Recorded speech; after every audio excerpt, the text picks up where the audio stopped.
Hey guys, today I have a matching Whirlpool washer and electric dryer set.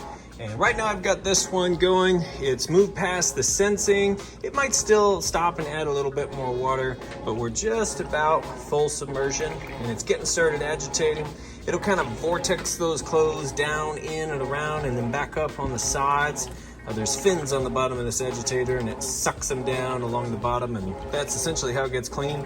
Now normally this lid would be locked, however I've got a little lid lock mechanism. I just ordered an extra one of these so I can stick it in here and show you what's going on with the load of laundry. So I'm going to allow it to, it'll drain this water out next, then it'll fill back up with fresh water.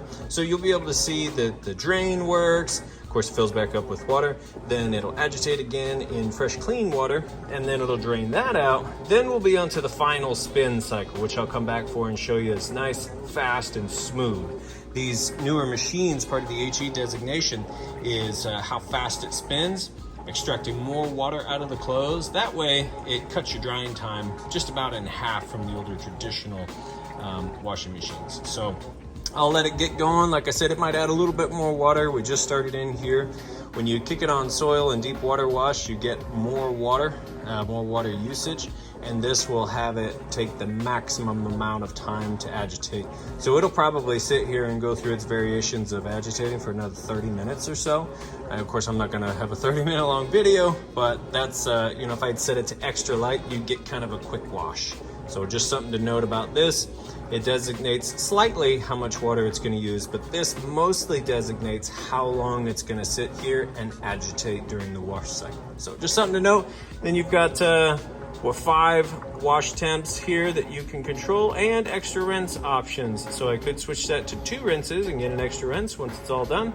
I'm just going to leave it as is for now, and we'll come back. Okay, I drained all the water out from the wash cycle. It is filling back up with water for the rinse cycle. Same thing, it kind of keeps stopping and adding more water as it goes.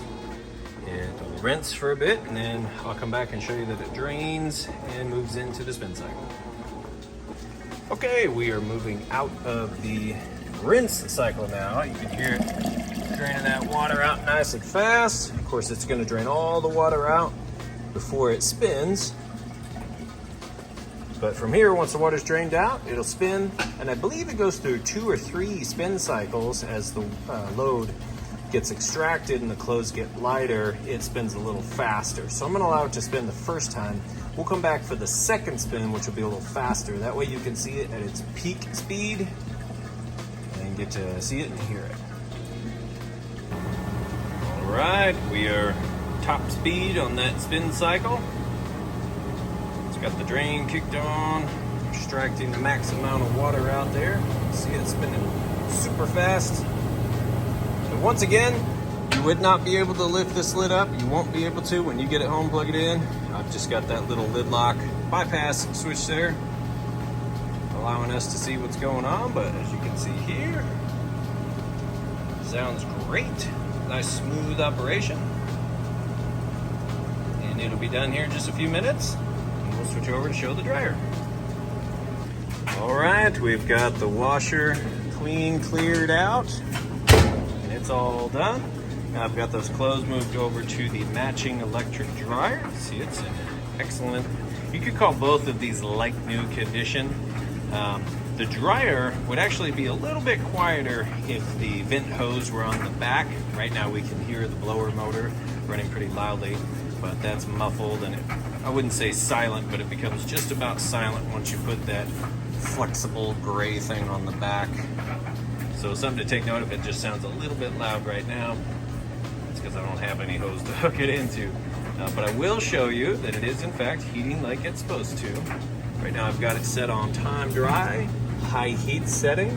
This cycle signal switch is one of my favorites. You can turn that off if you don't want it to beep or sing at you. If you got kids sleeping or dogs or something, that's kind of great to just keep it quiet.